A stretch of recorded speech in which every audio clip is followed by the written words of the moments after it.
Donald Trump annonce la levée du blocus naval américain et déclare que l'Iran doit ouvrir le détroit d'Ormuz et permettre la dissolution de son stock d'uranium enrichi. Il précise qu'il prend actuellement une décision finale dans la salle de crise.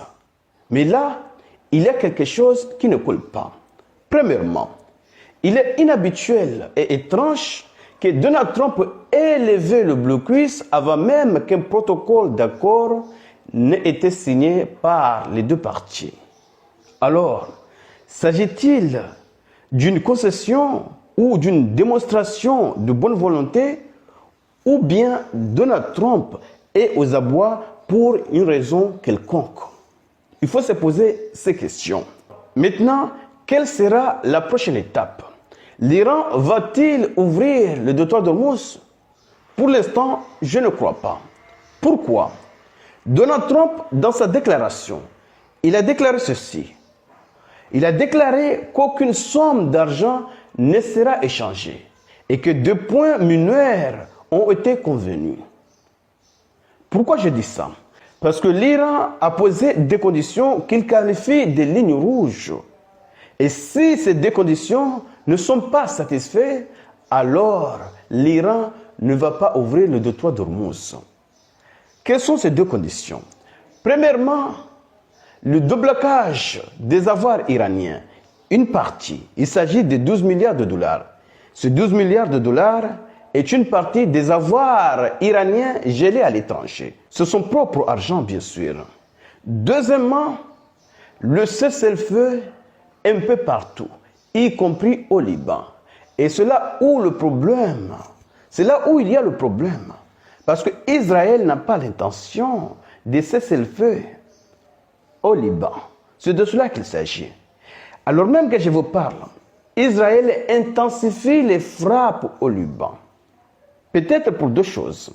Premièrement, ils essayent de causer le plus de dégâts avant qu'un cessez-le-feu ne soit opposé par Trump. Deuxième raison, ils sont en train peut-être d'essayer, oui, de saboter l'accord en cours. C'est de cela qu'il s'agit. Alors, chers demoiselles, chers messieurs, que va-t-il se passer maintenant? L'Iran a déjà eu une mauvaise expérience, oui, des négociations avec les Américains, surtout cette administration, en tout cas les administrations, oui, dirigées par Donald Trump. L'Iran ne va pas ouvrir le détroit d'Ormuz s'il ne voit pas une volonté de la part de Washington de conclure un accord. L'Iran ne va en aucun cas ouvrir le détroit d'Ormuz si Trump ne débloque pas les avoirs, oui, et rétablir un cessez-le-feu au Liban.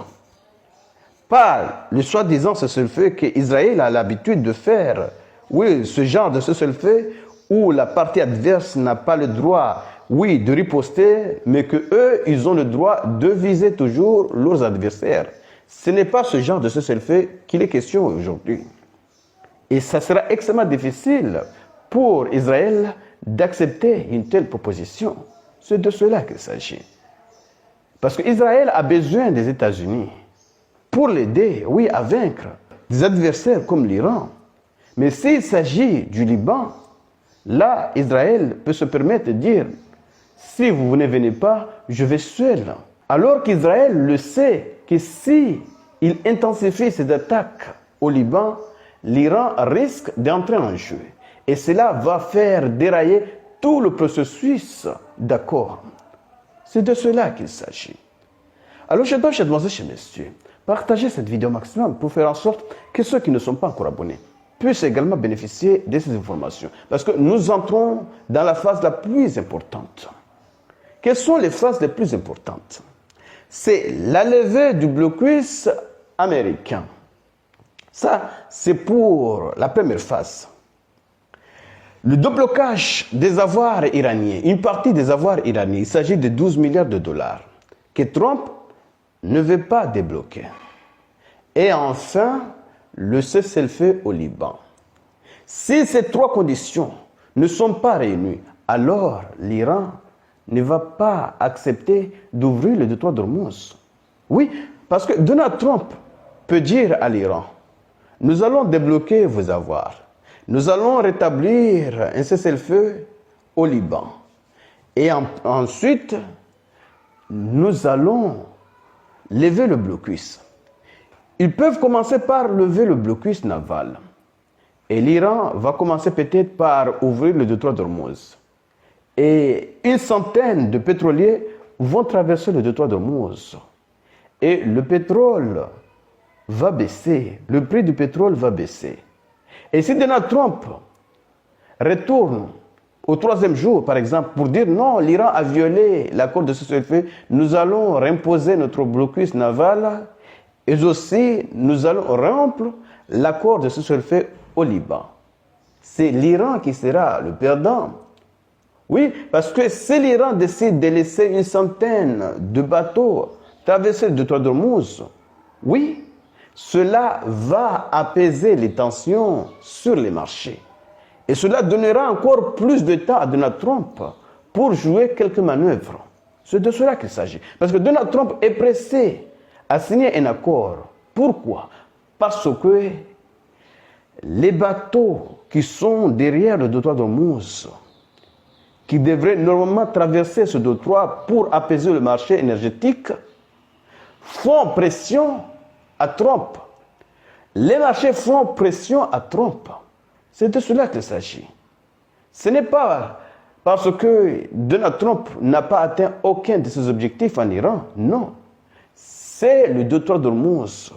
C'est ça l'atout le plus précieux des Iraniens. C'est la fermeture du détroit d'Ormuz. Vous devez savoir qu'avant le 28 février, plus d'une centaine de bateaux traversaient le détroit d'Ormuz tous les jours. C'est de cela qu'il s'agit. Alors maintenant, la question se pose. Est-ce que le traversé sera gratuit ou l'Iran va percevoir des sommes? Le traversé ne sera jamais gratuit. Parce que l'Iran a déclaré, et il a raison, que si vous payez vos traversées, ce n'est pas un péage, c'est une compensation environnementale. C'est de cela qu'il s'agit. Parce que qu'est-ce qui se passe? Le détroit d'Ormuz, on dit détroit, cela signifie que les bateaux ne passent pas très loin des côtes. Et si des grands pétroliers traversent le détroit d'Ormuz, il y a des dégâts environnementaux. Donc ce n'est pas à l'Iran de venir injecter de l'argent, oui, pour réparer les dégâts causés par les bateaux qui traversent le détroit d'Ormuz, qui causent des dégâts environnementaux extrêmement sévères. Ce sont des centaines et des centaines, voire même des milliers de pétroliers qui traversent ce détroit par mois. Vous imaginez plus de 100 bateaux traversaient le détroit d'Ormuz avant le 28 février. Il y a des grands et des moyens. Il y a des grands pétroliers, des grands porte-conteneurs qui traversent le détroit d'Ormuz. Et tout ce gasoil se déverse vers les côtes iraniennes. Donc l'Iran a le droit d'être indemnisé, ne serait-ce que pour ça. C'est de cela qu'il s'agit.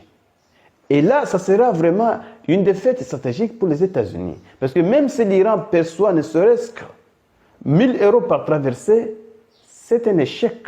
Parce que cette condition n'existait pas auparavant. Et en plus maintenant, les pays du Golfe, pas l'Arabie Saoudite. L'Arabie Saoudite a un port. Oui, il contourne le détroit d'Ormuz. Même les Émirats Arabes Unis, une partie en tout cas, pas la totalité, en tout cas une partie. Mais les pays comme Bahreïn, Qatar, le Koweït et autres, ils dépendent maintenant de l'Arabie Saoudite. Oui, pour acheminer leurs marchandises.